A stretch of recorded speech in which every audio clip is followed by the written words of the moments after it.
angry. When there is an earthquake, this is the God's action, and many other such examples. But as science has developed, as our rational understanding of the world, our theories of nature have developed, so the God has sort of retreated further and further, to the point where some scientists claim that they are pretty close to, Stephen Hawking's of blessed memory, the complete theory of everything, the complete explanation. In other words, that we can construct an account of reality which is sufficient without any reference to any divine agency. To which, of course, we will reply that this is not actually the God that we believe in. We do not believe in God because there are things in the universe that we don't understand. At least I don't think you do either. It's something much deeper and more comprehensive. Then there is the question, this is where it gets heated, the question of origins. Where do we come from? Where does the universe come from, the creation? So the scientists will say, look, it says in the Bible that God created the world in 6 days. That the world, that if you read the Bible attentively, like a certain Anglican bishop in the, I think the early 19th century, maybe Simon remembers, calculated that the world is roughly 6,500 years old. That's actually entered into our Orthodox tradition. That we have in the church the Anti-Mince, on which the Holy Liturgy is celebrated. And it has a date on it, the date when the bishop who issues it signs it.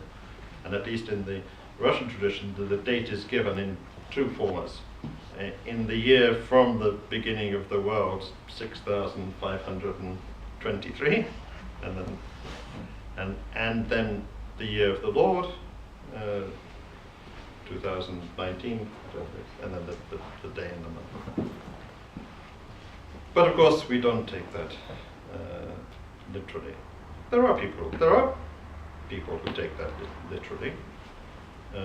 Apparently, almost half of all Americans believe that the world is around 6,000 years old, because biblical fundamentalism is quite strong there.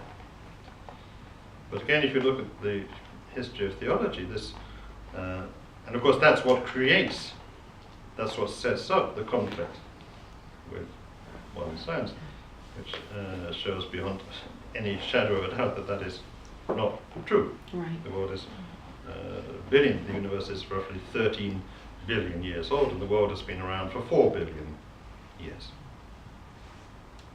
But that literal reading, that fundamentalist literalism, is a relatively recent phenomenon. It seems to have arisen as a kind of reaction to the Enlightenment philosophy, where we have this radical separation between faith and reason.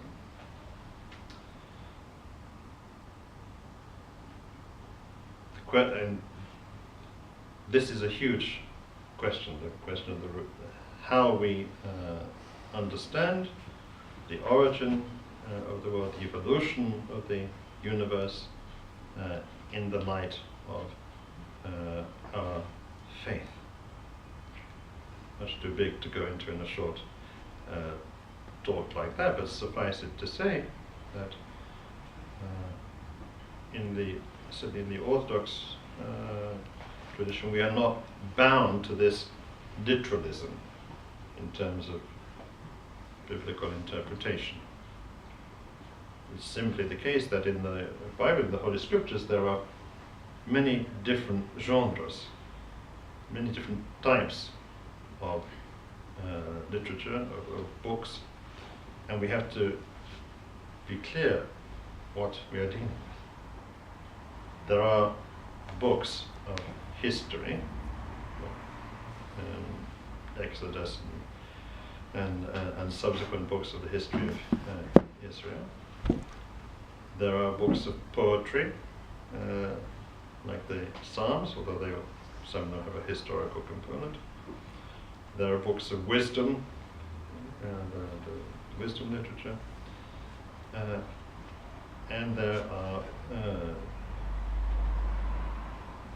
I use the word carefully, mythological books.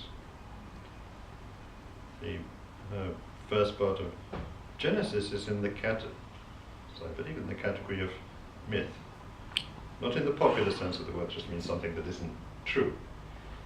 A story, a poetic story, which conveys in a way that a simple discourse cannot do, a profound spiritual truth. In this case, that God, the God of Israel, is the sole and sovereign creator of the universe. The world is God's good creation. Then there is the question of miracles. Let's just take plenty in the Old Testament, bring us as the gospel miracles. At the time when the rise of science and the philosophy of the Enlightenment,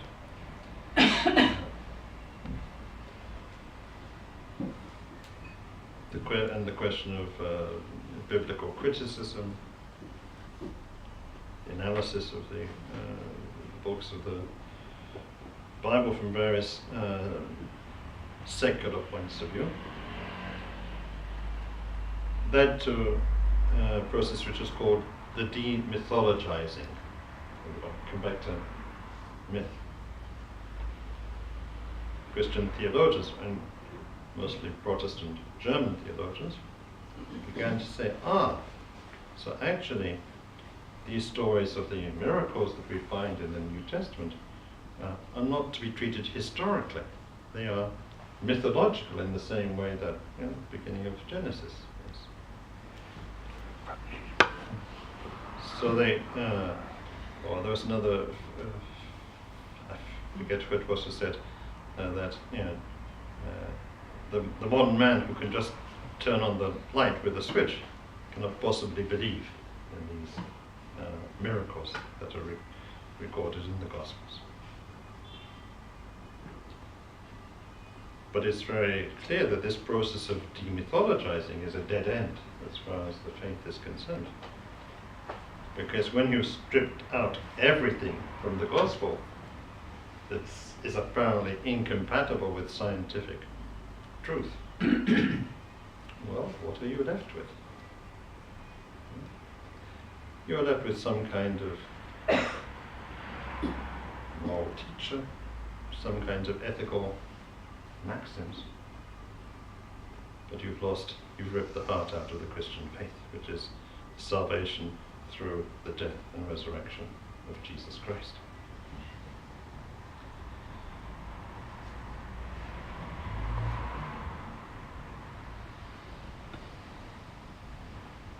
We cannot remove the miraculous, but we can think about it in a broader way. In the services of the church, we find more than once the phrase, when God so wills, the natural order is overcome. In other words, God is not absent from his creation. We believe that God sustains the creation from within. He is not the absent landlord. There's a nice passage in C.S. Lewis for discussing miracles, he says that the recorded miracles, for example, the feeding of the 5,000, are simply